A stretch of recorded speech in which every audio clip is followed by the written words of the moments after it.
દરેક નીતિની સામે કાયદાની રીતે ઊભો રહેતો SSK ન્યૂઝ ચેનલ।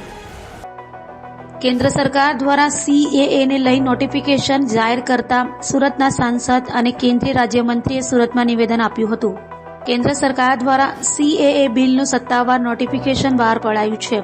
તો CAA ના નોટિફિકેશન અંગે સુરતના સાંસદ અને કેન્દ્રીય રેલ રાજ્ય તથા ટેક્સટાઇલ મંત્રી દર્શનાબેન જરદોશે નિવેદન આપ્યું હતું અને જણાવાયું હતું કે કેન્દ્ર સરકાર દ્વારા નાગરિકતા સંશોધન કાનૂન લાગુ કરવામાં આવ્યું છે। બૌદ્ધ, જૈન અને પારસી લોકોને આ બિલનો લાભ મળવાનો છે। વર્ષ 2019માં બહાર પાડવામાં આવેલા મેનિફેસ્ટોમાં કરેલ વાયદો આજે પૂર્ણ કર્યો છે। મોદી સરકાર સંપૂર્ણ ગેરંટી સાથે લોકહિતના નિર્ણય કરી રહી છે। વર્ષ 2047માં ભારત વિશ્વગુરુ બનવા તરફ આગળ વધી રહ્યું છે। તમામ લોકોના જીવનમાં બદલાવ લાવવા PM દ્વારા કટિબદ્ધતા અને જરૂરી પગલાં ભરવામાં આવી રહ્યા છે અને આવનારી મોદી સરકાર 3માં પણ આ ગતિએ કામગીરી ચાલુ રહેવાની છે। મોદી સરકારે છેલ્લા 10 વર્ષમાં કરેલા વિકાસના કાર્યનો લોકો અનુભવ કરી રહ્યા છે। સિટીઝન એમેન્ડમેન્ટ બિલ રાજ્ય ગૃહ મંત્રાલય દ્વારા આજે રજૂ કરવામાં આવ્યું છે। ખાસ કરીને અફઘાનિસ્તાન, પાકિસ્તાન અને બાંગ્લાદેશથી આવેલા વિસ્થાપિતો જે જૈન ધર્મ, બૌદ્ધ ધર્મ, પારસી ધર્મ, ખ્રિસ્તી ધર્મ એ લોકોને નાગરિકતા આપવા માટેનો જે મેનિફેસ્ટો ભારતીય જનતા પાર્ટી દ્વારા જે રજૂ કરવામાં આવ્યો હતો, આજે મોદી સરકારની ગેરંટીમાં આ વાતને પૂર્ણ કરવામાં આવી છે।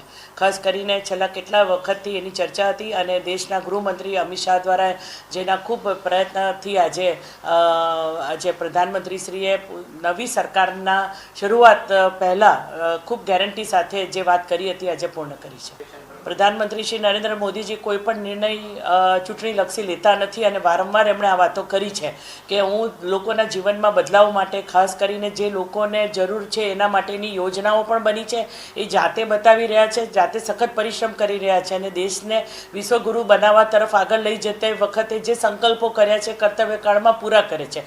સામાન્ય રીતે જોવા જઈએ તો જ્યારે ચૂંટણીનો સમયગાળો આવતો હોય તે 6 મહિના સરકાર સ્ટેગ્નન્ટ થઈ જતી હોય છે, તેને બદલે સતત આ પ્રવૃત્તિ ચાલી રહી છે અને એમને પોતે ખૂબ વિશ્વાસ સાથે નવી સરકાર બનતા આ ગતિ આનાથી વધારે સારી રહેશે એ પ્રકારે લોકોને વિશ્વાસ અપાયો છે અને આ મોદી ગેરંટી, મોદી સરકાર 3, મોદી પરિવાર એમના પોતાના લોકોને ગણીને એ બધી જ ગેરંટીઓ પૂરી કરી રહ્યા છે।